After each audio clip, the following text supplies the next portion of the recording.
Don't venture out on Hallows Eve Night. A witch is waiting to give you a fright. She likes her children shy and sweet and nice and plump and ready to eat. Tonight, I'd like to share some experiences that have been sent in to me by our listeners. And our first report says, I saw 3 long parallel bleeding scratches that went down my back. And our witness says, my Halloween experience occurred in 1998 when I was living as a student in Salford. I was in my final year at uni. I was aged 22. My housemate at the time, Jim, invited me to a night out in Manchester, just a few miles away from our student gigs on Earlham's of the Height, which is about a mile from the area where Deborah saw her 8mm. My friend said there was a midnight viewing of The Exorcist at the cinema, and I reluctantly agreed to go. The film was a little scary as I expected, but I got through it. I got home in the early hours, around probably 3 a.m. By that time, I was just feeling a little tired. I don't really remember much of the night, to be honest. I think I just went straight to bed. It was the next day that the strangeness occurred. I got up that morning as usual and had a shower. And it was then I realised something must have happened to me during the night. As the hot water hit my back, I felt a strong, stinging sensation. I finished my shower, and as I dried myself, I looked at my back in the bathroom mirror. And to my horror, I saw 3 long, parallel, bleeding scratches going right down my back. I remember thinking, how on earth have I done that? I had no recollection of doing it to myself. I don't really know anyway how I could have drawn blood by just having a bit of an itch in the night. She said, being young and innocent, I literally said to myself, oh well, get dressed and forget about it. And it was only years later that it popped up again. I got a chill when I read a book that said scratch marks that suddenly occur can possibly be the sign of spirit possession or spirit attack. Memories flooded back and I went a little cold. Only because it was Halloween and we'd just gone to see a viewing of The Exorcist. She said, this is the God's honest truth. No frills, just how it happened. Maybe it's nothing, just my overactive imagination. But those scratches were bleeding. They bloody hurt and they were real. Now, 3 scratches can mean many things, depending on what internet expert you contact. Many people believe the scratches are witch marks, demonic scratches, an attacking entity, or even an angry ghost or spirit. I think they're probably all of those things. And I think there are far more beings out there than most folk realise. I've taken reports of 3 scratches from UFO abductees, people who've experienced paranormal events, and in one case, a man walking home through the woodland one night, he was hit by a tremendous force, knocked off his feet, and the scratches left very deep bruises on his upper chest and shoulder. He had 3 deep gashes that looked, for all the world, like the mark of a werewolf. I'm in contact with a lady in Blythefield in Daventry who is suffering what I would describe as an entity intent on feeding. Each morning she wakes up more tired than the last. She has no memory other than vivid, vile, lucid dreams, each more horrifying than the last. She wakes shaking and crying and constantly fighting an invisible force. Her clothes are often on incorrectly, and on the odd occasion she's awoken completely bare, when the night before she had flannel pyjamas on. She will find bruises and scratches on her arms, legs and back, always in 3s. The wounds are sore and fresh, and on viewing her arms, she resembles the victim of a ferocious attack. She was very resistant to help, as she feels whatever it is that drains her will only find another victim to plague. She called it the incubus, and when we last spoke, she was as manic as ever. I'm hoping, in time, I can give her some protection strategies that will help bring an end to a living nightmare. And next we have a very strange tale that appeared in the Alien Expanse magazine, and it featured a creature who killed its prey with one single bite to the sternum. The Welsh countryside is filled with centuries of myths and legend, but one such mysterious creature has baffled locals and wildlife experts for a number of decades now. The monster of Ray Adair, as it's known, terrorised the mid-Wales town in 1988. The mystery has never been solved. Although the evidence is clear, something was slaughtering animals and livestock at night. Many people attributed the deaths to a domestic dog or a big cat. And the problem in this case is that the monster did not kill in the way that a big cat or a dog normally would. Large cats will invariably kill by biting the thorax on the throat or by tearing it out, and it's usually an asphyxiating death. Dogs leave many bites on their prey, a messy crime scene usually. By comparison, the animals killed during these attacks were slaughtered by a single deep bite to the sternum. Stranger still, the animals were surrounded by circular tracks of flattened grass, as if a very large predator had circled the animal several times before killing it. These tracks led off into the distance, and when followed, they led to the banks of a nearby river. This led some to speculate that it might be the work of a river monster. Hunting dogs were brought in, but they were unable to trail any scent very far. No paw prints, hair, or other evidence was ever found. What I find most strange is that none of the animals had been eaten, and they were viciously killed, but their bodies were left untouched, other than the original fatal injury. Now, this is definitely not the work of a normal predator. A predator, after all, is out for a meal. Even humans have been blamed for these kills. I don't know any human who could have the strength to hold their prey up long enough to inflict the deadly bite. What human has a jaw or teeth that could do this? Whatever this creature was, I'm glad I never met it. Now, paranormal reports are on the increase in Wales, and the police have actually made reports of their own. People have seen them in gardens, in homes, in one area called Llandrindod, Wells. There was a series of paranormal events after seeing a ghost in the garden. And of course, not all ghosts and creatures and paranormal beings are horrifying. Some are very down to earth. Sometimes just going about the motions, as if on automatic pilot. Almost as if the ghost is just reliving an event from their past. We have many castles here in the UK, and one famous one is Barnard Castle, and it's known for its spooky reports. And one chap said, the first time something weird happened was when me and the wife were doing a 7-mile circular walk near Barnard Castle in North Yorkshire. We were walking on a high, thin, grassy patch of land, and we noticed a father and his son coming towards us. As they drew near, we could see they were carrying old wicker baskets and were dressed in old clothes. I would say 1900s style.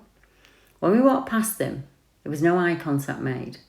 The wife said good morning, but they walked straight past us, looking down into the valley below.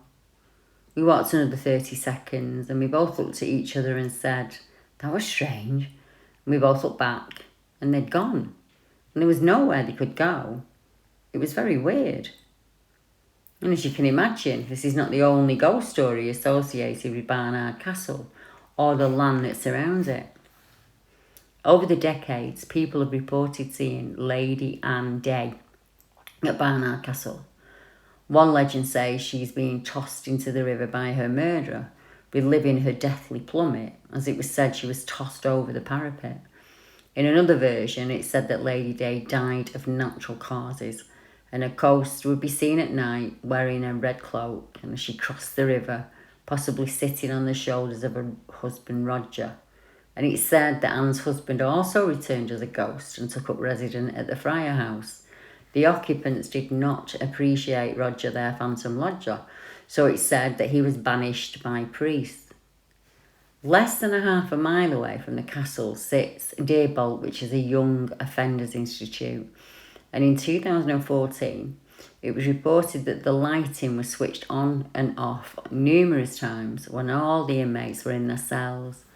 One night, 2 rubbish bin lids were found spinning on the floor in the kitchen area, and the event was spotted on CCTV. The area was locked down instantly by the member of staff who spotted the lids spinning, as he feared that an offender had gotten loose. But on finding nobody on the kitchen block, he scrolled back on the CCTV footage, which clearly showed the lids flying off the bins unaided. Now, the northeast of England has a wealth of spooky tales and paranormal experiences, not just at Barnard Castle. Everything from Bigfoot to mermaids is reported in this area. So it's of no surprise when we hear of a report made by a couple who saw a number of ghostly monk-like figures in the Rothbury area. I have to admit, anything that's cowled, when it shows itself, it worries me. I often feel we're dealing with ancient energy as old as time, like the Dryads and the Druids long gone. They too would be seen hooded and their faces hidden from the other villagers. Many a modern monk is reported in an area as old as time, when the witnesses say they were like monks or holy men and they were robed. Our 21st century brain takes us straight to the men from the abbeys that we're familiar with. I don't think that's always the case. Some of these cowled, robed figures are tied to the ground in certain areas, sometimes for punishment, duty, and sometimes enslaved by ancient intent. They can be guardians, gatekeepers, or your worst nightmare. And they can also be energy feeders, looking for human victims. A well-known Rothbury businessman was driving home after an evening in Alnwick. It was about 1 a.m, and it was dark. The weather wasn't too good. There was a bit of light drizzle as he crossed the moors. Visibility was okay, and he made good time. His route took him over the new moor crossroads and up the hill, then over the moors towards Rothbury, then drive down towards town. As he passed Debden Pit Cottage and entered the woods, a mist appeared, which swirled through the trees as he slowed down. A good decision, given that visibility had dropped to only a few yards. Crawling along as slow as he could, he was peering through the windscreen. He saw movement in the mist ahead and he stopped. Just in front of the car was a line of figures, moving slowly out of the woods and down the road. There were probably about a dozen or so of them, but he could not make out any details. He said the figures seemed to be wearing long dark coats with coals or hoods, and their face could not be seen. They shuffled down the road and disappeared into Craigside, and he continued slowly to Rothbury. And just as he passed Humbleton Lake, the mist lifted, and after that it was all plain sailing, and he made it home without further incident. He never mentioned this story again until he read that some years later, someone else in the village claimed to have seen a band of soldiers armed with pikes marching down Cemetery Bank towards the bridge. But the mystery remains. If we travel to the south of the UK, there's an event that I feel was also ancient in nature. These days, most people do not recognise the earthworks or formations of our ancient sites. We often walk into areas that mean nothing to us, but they were as important as Stonehenge at one time here in the UK. One report made by a man who worked for the RAC really stayed with me after reading it. Blackberry Hill, tree limbs thrown. Terry E. from Bridlington said, "This is my account of strange events that happened to me one November day in 1969. At the time, I was an RAC patrolman and I worked in Devon. And on that particular day, I had left Sidmouth and I was heading towards Seaton around 12:30. I had sandwiches and a flask of coffee and I decided to stop for my lunch. On the main road, I'd seen an old wooden sign pointing down a side road, and it read, Blackberry Castle, Prehistoric Hill Fort. And I thought that could be a nice place to have my lunch. So I turned my van off the main road and I headed for Blackberry Castle. The road twisted and turned and it just got narrow as it climbed upwards. Eventually it levelled off, but then I came to a gate across the road and it just blocked any further progress. I turned the van round to face the way I'd come and I parked up. Getting out of the van, looking to my right, there was an expanse of tall, slender bare trees which were spread quite wide apart. On the far side of these trees appeared to be a drop. It was deathly quiet, with not even a breath of wind. And above the trees, a total grey November sky, and this gave the whole place a rather eerie feel. I decided to cross through the trees to see if the fort was on the other side. A small embankment or mound led to the woodland floor that was covered in dead leaves from the empty branches above. Walking across them, the silence was broken as my boots crunched into the foliage. On reaching the other side and after climbing another embankment, I found a field sloping slowly away below me, but still no sign of any fort. The silence has returned as I turned to survey the woodland, and it was at that moment I realised the trees were in a sort of oval arrangement. It also dawned on me that the embankment surrounded the trees and that every so often there was a gap in the grassy mounds. I almost wanted to laugh out loud at my own stupidity. I'd been looking for a proper fort, but the word I'd forgotten was prehistoric. I was standing on a hill fort, a fort from a time when men used earth mounds as defences, and the gaps were entrances. And all at once, it made sense. As I turned to my right, looking towards the other side of this fort, I heard a slight whooshing sound from behind me, and then a clear, solid thud. I spun round in time to see a thick branch of wood, which was still rolling down from where it had landed just 4 or 5 feet from me. At first, I thought it had just fallen from a tree above, but there wasn't a breath of wind. That seemed very unlikely. Could it be that some kids were hiding behind the trees and they'd thrown it? My eyes scanned the thin trees, but they were too slender to hide behind. And as I'm standing in there, whoosh, thump, another log hit the ground, once again quite close to me. The hairs on the back of my neck stood up and a shiver went through my body. I was certain if a person had thrown that one, I would have seen them. They would need to be close enough to avoid hitting the other trees, which would have meant exposing themselves to me, and also the logs were not small. Someone throwing them would make some sound stepping on the leaves. Plus the effort it'd take to hurl such an object, that can't be done silently. At that moment, I felt real fear. My eyes had penetrated every part of the trees, and I was convinced there was no living being present. I decided it was best to leave this place as soon as possible. I started back, crunching across the dead leaves as I left, but after 2 or 3 strides, another log hit the ground.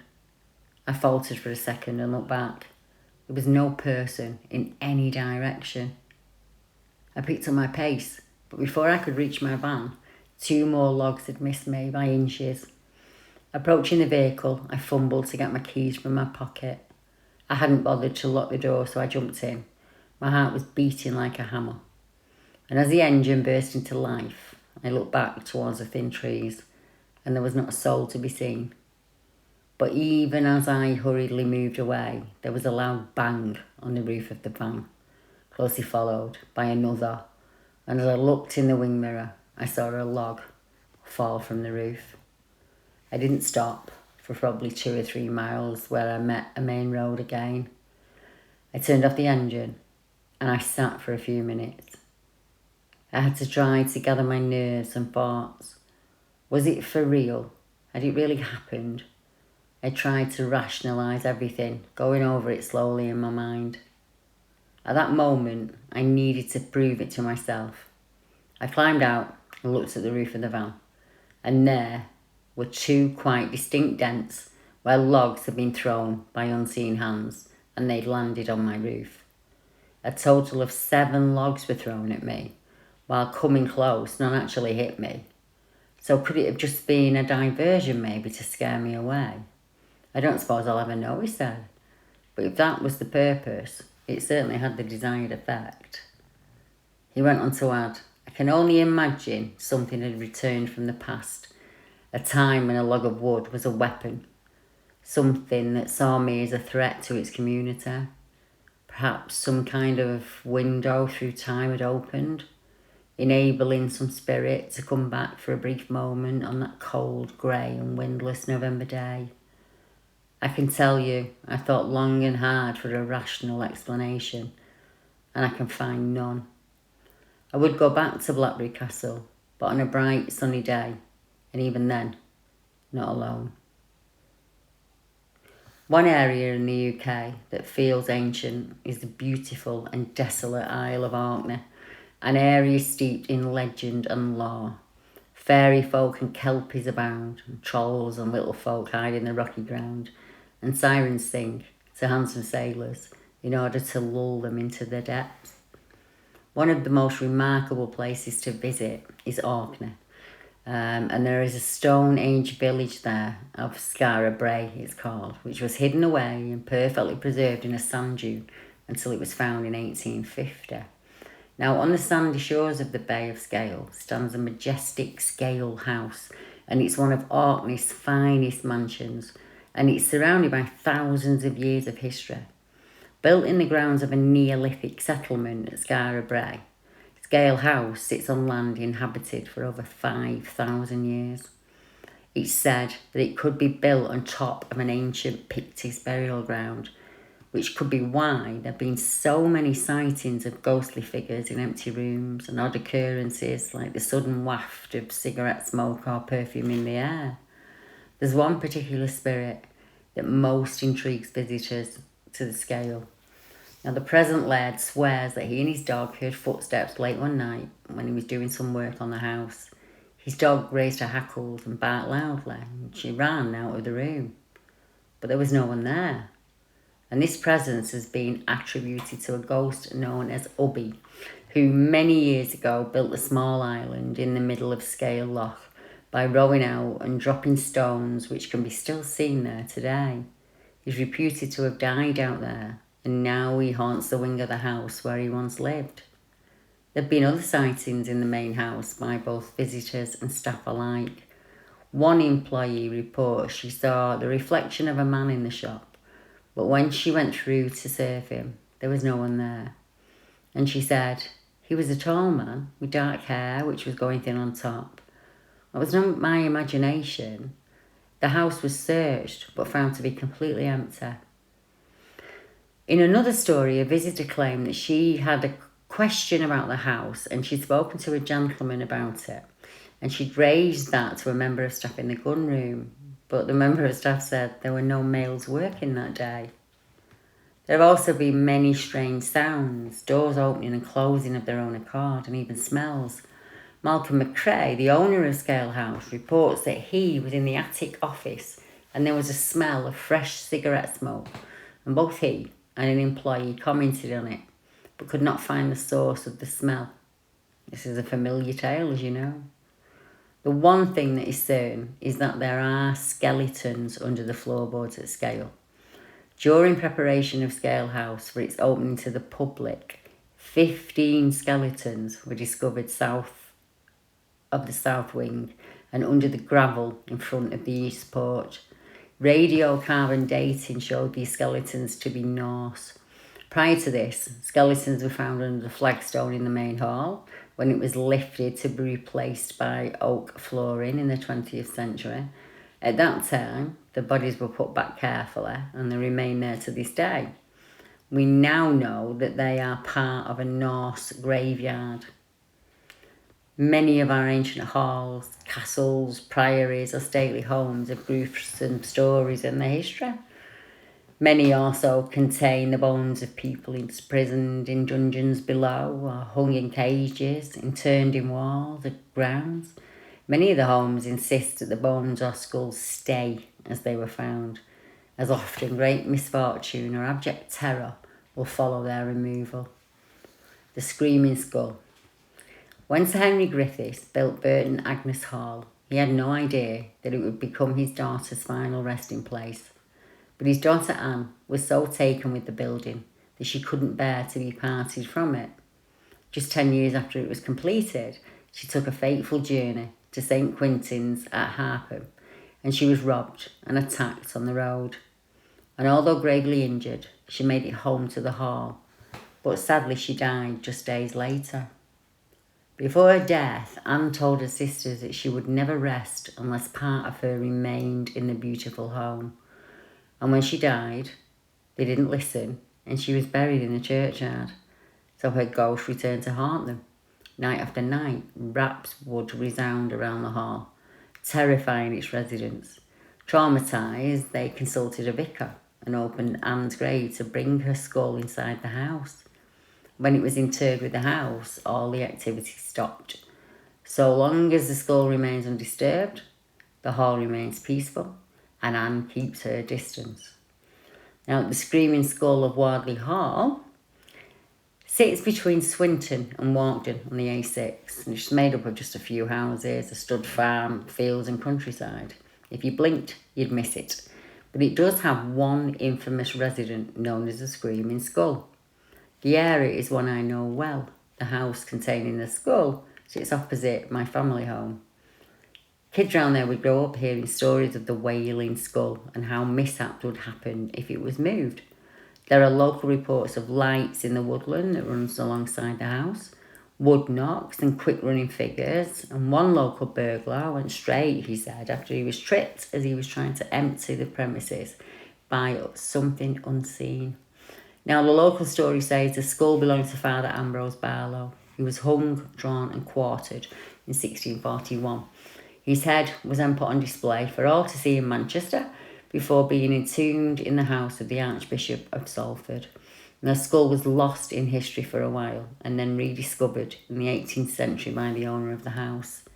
One day, a servant found the skull and threw the grisly relic into the moat, whereupon there was a terrible storm that led the owner of the hall to believe the skull was venting its wrath at being removed. He had the moat drained and the skull was returned to its position. From traditional stories, the skull seems to be indestructible, as it is said that it's been buried, burned and smashed into pieces, only to be found outside the hall the next day, wearing its eternal grin.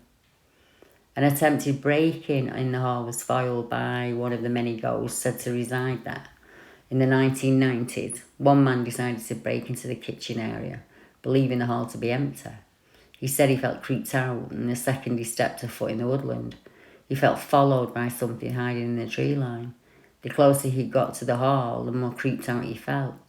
At one point, he was convinced it was the water bailiff from one of the nearby stock ponds. But feeling a tap on his shoulder made him trip up, and he became terrified. He turned around to face his captor, only to be confronted by nothing. He said, "I couldn't get out of there quick enough, and I've never been back since." In the 1990s, an invitation to a family party left a lasting impression on a young man who attended and stayed the night. He was one of the last to go to bed, as he had to go to sleep in the lounge outside, and he was woken by the noise of children playing and giggling from the lane outside the house. The house itself is on the site of the old mart, where bodies were stored before being taken down to the cemetery. In cold weather, the deceased could be housed there in that ice house until the ground was soft enough to dig. The house is also on the lane where the Screaming Skull and Wardley Hall sits. I hope you've enjoyed tonight's stories. Have a wonderful evening, and remember, the veil is very thin tonight, so if anything strange happens, you might only have yourself to blame. Until next time, good night everyone.